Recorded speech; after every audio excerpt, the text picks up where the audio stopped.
Ross, what do women really want? I don't care what they want. I only care what they respond to. See, my focus is a little bit different from your other guests. There's what women say they want, there's what women think they want, and then there's what they actually respond to. I'm not an academic, I'm not a theoretician. I'm interested in what works on the street when it's time to date and mate. And what women actually respond to is not what they say they want. So what do they respond to? They really respond to a guy who's a challenge, a guy who's a question mark, a guy who keeps them guessing. You see, in the beginning, the less attractive you are physically, the more you have to rely on your attitude. And that's what I wrote my book for. I wrote my book for the average-looking, even ugly guy who goes out there in the real world and tries to be a nice guy, gets his head kicked in. So no more Mr. Nice Guy. You can be pleasant. You see, we've got to define our terms. By nice, I mean accommodating. When you accommodate, you get what the commode gets. You get the crapola. You have to learn how to say no to a woman. Yeah. As I said, I'm going to let a lot of these things hang, and you can all take them on later. But so this, I guess, attitude is your word. This attitude that you now have is more appealing to women? The attitude is vastly more appealing. Basically, the attitude is, I make no excuses for what I want. And number two, I don't need you. You need me. Now, bear in mind, I don't verbalize it. Exactly. Now, you see this response here. You should never verbalize the attitude. You show it in your behavior. You're sitting here pointing your finger at him. Stand up and tell us why you're pointing at him. No, I was just saying that he's just got this prejudgment of what women are like, and I think what he should do is just develop his own self, and then he's going to find these relationships. The sleaze bag you see is the real me. I found the real me.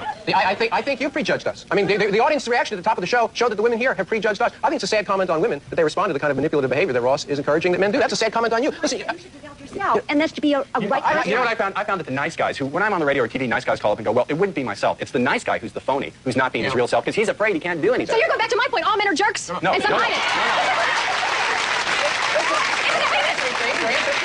But isn't that what you just said? Is all men are sort of jerks, and some of them try to sugarcoat it? Is that what you just said? No, what I'm saying is, I said I was going to stay out of it, and I can't. What I'm saying is that there's a massive power imbalance in favor of women when it comes to dating and sex. And women, through their behavior, through showing men what they actually respond to, force men to act in a certain way. I'm not angry, I'm satisfied, because I know how to manipulate women and get what I want. But let me say, his point is so preposterous. Get a shot of this audience. Every woman sitting here is sitting on more power than Con Edison pumps out in 10 years.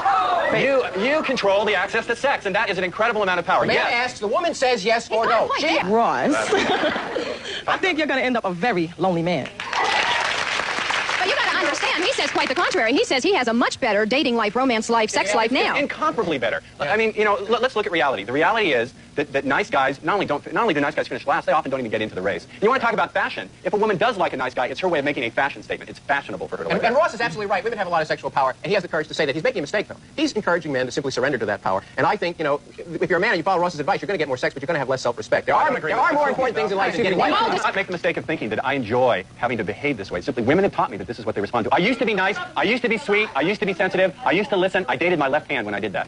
And I used to be more feminist than most feminists. And I consider myself a recovering feminist now because now I see how women react. Anytime a man stands up for himself, this is what you do. It's disgusting.